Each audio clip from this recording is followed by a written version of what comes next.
நேற்று காணாமல் போன 5ஆம் வகுப்பு படிக்கும் சிறுவன் பக்கத்து வீட்டு மாடியிலேயே சடலமாக மீட்கப்பட்டிருக்கிறார். விவரங்களை தர இருக்கிறார் செய்தியாளர் முத்துராமன். முத்துராமன், விவரங்கள் என்ன? வணக்கம். கோயில்பட்டியில் நேற்று காணாமல் போன 5ஆம் வகுப்பு சிறுவன் பக்கத்து வீட்டு மாடியில் சடலமாக மீட்டனர். கழுத்தில் அணிந்திருந்த தங்க நகைகள் மற்றும் தங்க மோதிரம் மாயமானது. தூத்துக்குடி மாவட்டம் கோயில்பட்டி காந்திநகர் பகுதியைச் சேர்ந்த கட்டிட தொழிலாளியான கார்த்திக் முருகன், இவரது மனைவி பாலசுந்தர். இவர் தீப்பெட்டி ஆலையில் பணியாற்றி வருகிறார். இந்த தம்பதிகளுக்கு மணிகண்டன், கருப்பசாமி என்ற 2 மகன்கள் உள்ளனர்.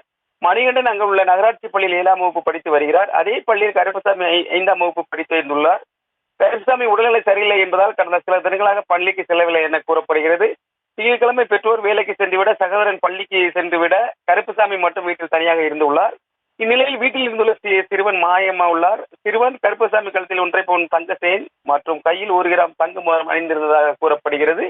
இதையடுத்து சிறுவனின் பெற்றோர் மாயமான உறவினர்கள் பல இடங்களில் தேடியும் சிறுவன் கிடைக்கவில்லை. கோயில்பட்டி மேற்கு காவல் நிலையத்தில் புகார் அளித்தனர். அப்பகுதியில் கேமராக்கள் ஆராய்ந்து வருகின்றன. மேலும் துப்புதலுக்கும் இல்லை. இதையடுத்து 3 தனிப்படைகள் அமைக்கப்பட்டு போலீசாரை தேடி வந்த நிலையில் இன்று காலை சிறுவன் அவரது வீடு அருகே இருந்த பக்கத்து வீட்டு மாடியில் பேச்சு மூச்சு இல்லாமல் மயக்கான நிலையில் சிறுவன் கிடந்ததாக கூறப்படுகிறது. அருகில் இருந்தவர்களை சிறுவனை மீட்டு சிகிச்சைக்காக கோயில்பட்டி அரசு மருத்துவமனைக்கு அனுமதித்தனர். அந்த சிறுவனை பரிசோதித்த மருத்துவர்கள் சிறுவன் இருந்து விட்டதாகவும், சிறுவன் இருந்து பல மணி நேரம் இருக்கலாம் என்று தெரிவித்தனர். நேற்று காணாமல் போன சிறுவன் பக்கத்து வீட்டு மாடியில் சடலமாக அமைக்கப்பட்ட பகுதி கோயில்பட்டியில் பெரும் சோகத்தினை ஏற்படுத்தி உள்ளது.